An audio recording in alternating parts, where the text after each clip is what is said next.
بسم اللہ الرحمن الرحیم۔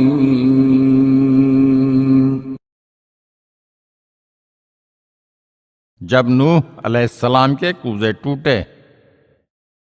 حضرت نوح علیہ السلام کی بڑے لمبے عرصے کی تبلیغ کے باوجود جب کفار ایمان نہ لائے تو آپ علیہ السلام نے بد دعا کی اور تمام کفار غرق ہو گئے۔ طوفان کے بعد حضرت نوح علیہ السلام مٹی کے کوزے بنا کر فروخت کرنے لگے۔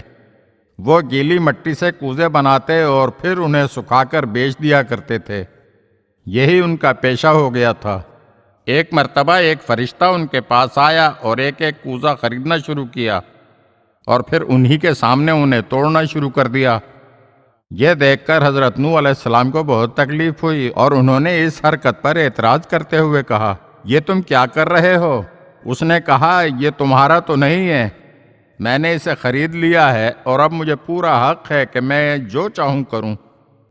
حضرت نوح علیہ السلام نے کہا، ٹھیک ہے، لیکن میں نے انہیں بنایا ہے اور یہ میری مصنوعات ہیں، میں اپنی بنائی ہوئی چیزوں کو اس طرح سے ٹوٹتے اور تباہ ہوتے ہوئے نہیں دیکھ سکتا۔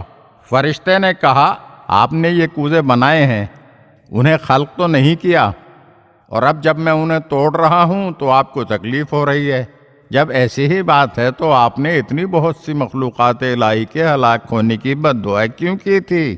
کتاب علل الشرائع میں لکھا ہے کہ اس واقعے کے بعد وہ اتنا روئے کہ ان کا نام ہی نوح پڑ گیا، یعنی نوحہ کرنے والے اور رونے والے۔ اگر آپ ہمارے چینل کی نئی ویڈیوز دیکھنا چاہتے ہیں تو ہمارے چینل کو سبسکرائب کریں اور گھنٹی کے بٹن کو دبائیے تاکہ ہر آنے والی ویڈیو آپ کو جلد موصول ہو سکے۔ اور ہاں، لائک اور شیئر ضرور کیجیے اور اپنے قیمتی کمنٹ سے ہمیں آگاہ کیجیے۔ شکریہ۔